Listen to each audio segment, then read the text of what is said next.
ചേച്ചി നിങ്ങൾ ഇവിടെ നിൽക്കണേ, അങ്ങോട്ട് പിടിച്ചാൻ ചേച്ചി വീട്ടിൽ കാച്ച മാങ്ങയാണ്. എന്റെ പഠിപ്പുരമ്മച്ചി, നീ മനുഷ്യന്മാർക്കൊരു ഇല പോലും കൊടുക്കാത്തവളല്ലേ. ഒന്ന് പോ ചേച്ചി അങ്ങോട്ട്. പിന്നെ ചേച്ചി ഇന്നലെ ഇവിടെ എന്തിനായിരുന്നു ഒരു ബഹളം? ഓ, ഇന്നലെ എന്റെ മരുമോക്ക് ബാധയായിരുന്നു. അയ്യോ, എന്തൊരു പറ്റി? എന്റെ ചെറുക്കത്തി നേരം വെളുത്ത് കൂട്ടുകാരന്മാരായിട്ട് സർക്കിട്ടിന് പോണേന് പ്രശ്നം അവളെ കൊണ്ടുപോയില്ലാന്ന്. ചേച്ചി വന്നിട്ട് കൊച്ചിനെ കൊണ്ട് അങ്ങോട്ടും ഇങ്ങോട്ടും പോവാൻ പറ. കല്യാണം കഴിഞ്ഞിട്ട് 2 ആഴ്ചയല്ലേ ആയുള്ളൂ. അവൻ വരുമ്പോ പിറ്റേന്ന് വെളുപ്പാ രാവിലെ ആവും പെണ്ണെ. അവന് പിന്നെ ഉറങ്ങണ്ടേ. പിന്നെ ഞാൻ അതിന് അനുവദിക്കൂല അവളെ കൊണ്ട് സർക്കിട്ടിന് പോവാൻ. പിന്നെ എൻ്റെ മോൻ നട്ടലുള്ളവനായോണ്ട് ഞാൻ പറയണ എൻ്റെ അങ്ങോട്ടോ ഇങ്ങോട്ടോ അവൻ ചലിക്കൂല. ഹലോ മോളെ, അവ എവിടെ പോയാലും നീ അവൻ്റെ കൂടെ കയറി പൊക്കോണേ. നമ്മൾ വീട്ടിൽ ഇരിക്കണ പെണ്ണുങ്ങൾ ഇവ എവിടേക്കാണ് പോണേന്നൊന്നും നമുക്കറിയാൻ പറ്റൂല.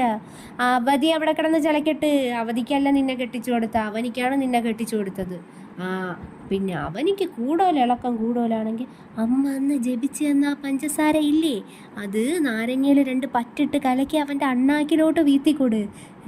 കുറച്ച് കഴിയുമ്പോൾ ഓക്കെ ആവും. പിന്നെ ഇവിടെ സിന്ധു ആൻറ്റി വന്നിരിക്കണം, അമ്മ വിളിക്കാമേ. ഓ പിന്നെ ശരി ചേച്ചി, നടക്കട്ടെ. ഇപ്പോഴാണ് ഓർത്തത് എൻ്റെ മോൻ്റെ പിള്ളേർ വരുമെന്ന്. അവർക്കാണെങ്കിൽ നാടൻ മാങ്ങ ഭയങ്കര ഇഷ്ടമാണ്. ഞാനിതങ്ങ് എടുക്കണേ. ഓ, വരവിൻ്റെ ഉദ്ദേശം കഴിഞ്ഞെങ്കിൽ എടുത്തോളി.